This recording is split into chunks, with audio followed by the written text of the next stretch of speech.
Hey guys, Peter here to do an album review. Today I'm here to tell you about the debut record from Surma, The Light Within, out November 6th on Metal Blade Records. The album has 13 tracks, 47 minutes in length, and this is a joint project between Viktoria Surmova, Bohemian Metal Rhapsody, and Harry Johansson of Tyr.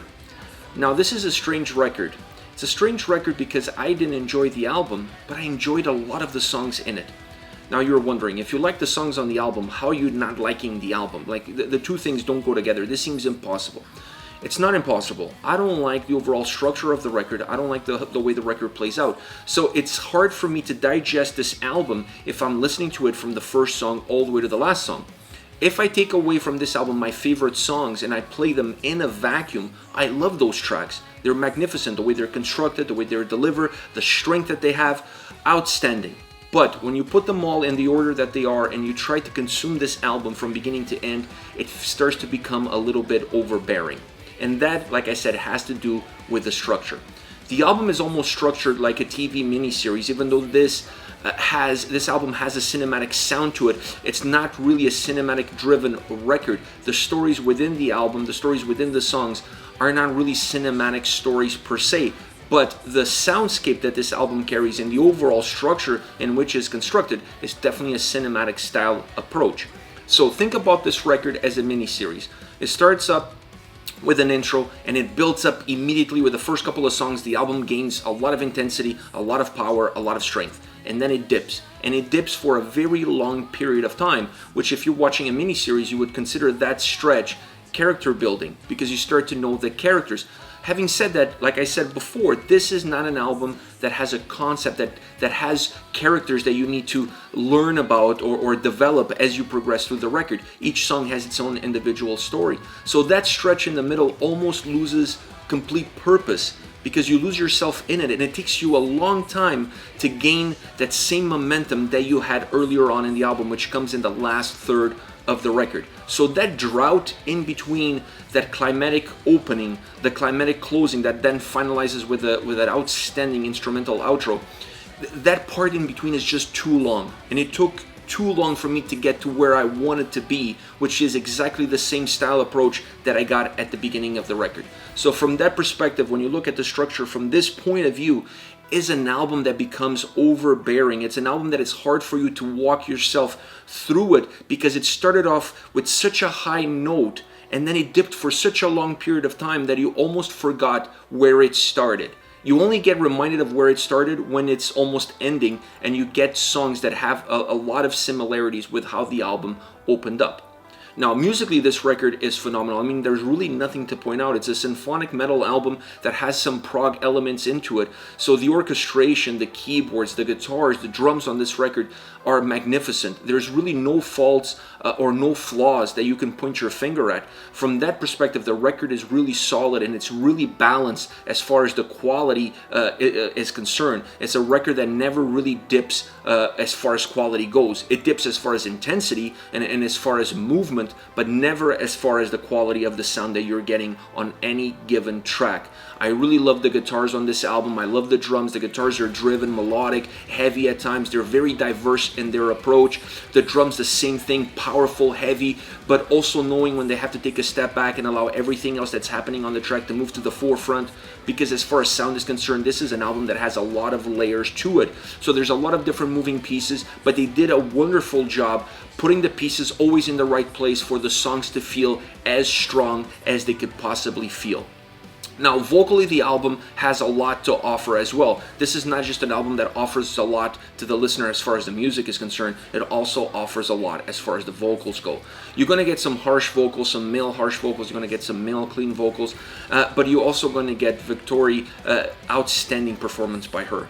Her voice carries the record. I would say that actually her voice is the main consistent attribute that this album has to offer from the first to the last song. Even through that drought in the middle of the record, when the album feels perhaps a little bit more drawn out, a little bit more melancholic, her voice still reigns supreme and is still as strong as it was at the beginning and as it is at the end. I love that about this record. I really love her voice and how magnetizing it is. She really draws all the attention to herself.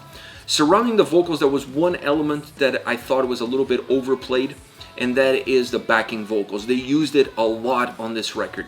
And when you have a main vocalist that has a voice like she does, I think you should let it simmer. You should let it out and be free. So you're paying attention to how her voice sounds, to how magnificent it is, to how it captures the audience, and it is not necessarily getting a little bit lost with all the backing vocals that they use throughout this record. I understand that on some tracks you want to add a little bit more presence in the chorus, you want to add a little bit more volume, make things slightly bigger, and in those cases I felt that the backing vocals worked very well. But when you start using them almost ad nauseum throughout the record, it starts to take away the impact that you need from them in the songs that really require it. So I felt like there was a little bit too much of it throughout the record, and it took a little bit of an impact from her own performance. And her performance is magnificent. You should let her stand on the pedestal and reign supreme above everything else that this record has to offer. Overall, this is a good album. I enjoy the record. It's just not a memorable album. Like I said before, I like the tracks, the individual tracks on the album. I just don't like the playability that the album has. So by the time that I got to the end of the record, I felt like this is an album that as a meal you would eat and you enjoy the meal and you feel full, but I would never go back for seconds. That's exactly how I picture this record as far as I'm concerned, and the experience that I had listening to it. Now, having said that, let's look at 3 of my favorite songs on this album outside of the singles. And I want to start off with Desire, a very stripped down ballad. This is the first song that initiates that dip in intensity that the record has, but I love how this song comes across. It's very beautiful, very stripped out. The symphonic elements really take control of the song, and then the vocals come in and push everything out of the way and become the main beacon of light that this track has to offer from beginning to end. It almost feels like a Disney style ballad. It has all of those cinematic attributes to it. It's beautiful, it's haunting, it's dark, and I love how it comes across. The vocals really enhance the overall atmosphere that this track has to offer. The chorus is slightly bigger, has a little bit more presence, it feels a little bit fuller, but overall this is an epic, majestic track all around. Next, Cages of Rage. The guitars and drums on this track have a little bit more of a bite. They add volume to how the song sounds, to how everything else is coming across when you go through this track.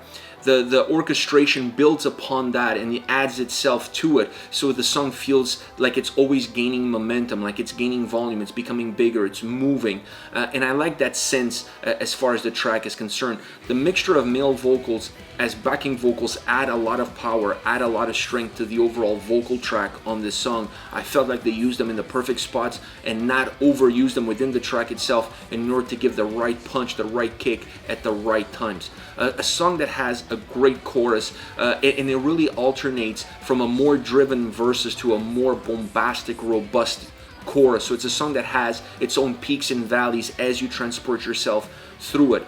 The children's choir in the song is magnificent. It was a surprise. I was not expecting it. It came towards the middle tail end of the track, and it really changed the dynamic of the song, but it fit perfectly in the overall atmosphere that this track had to offer.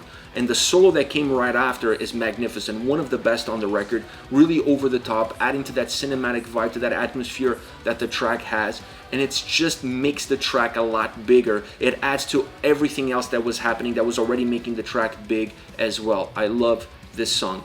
Last but not least, my favorite track on the album, Lost to Time. This is a earworm. Super catchy, super hooky, has a little bit of a pop vibe to it as far as the chorus is concerned, because it immediately gets stuck in your brain. And when you start off by singing the chorus in a cappella, you really set the tone for the track, because immediately you're listening to the chorus, it's going to get engraved in your brain, because that's the only thing that you can hear. There's no music, it's just a cappella. It's beautiful. Male, female vocals together as a duet, a song that has that duet approach style throughout the track. I love how the two voices work so well together. They really combine forces to give this almost unison sound that comes at you with so much power, so much strength, but like I said, so hooky and so catchy. A song that has heavy moments, that has more bombastic moments, and it really captures the attention of the listener with every single turn. I love this song, my favorite track on the record.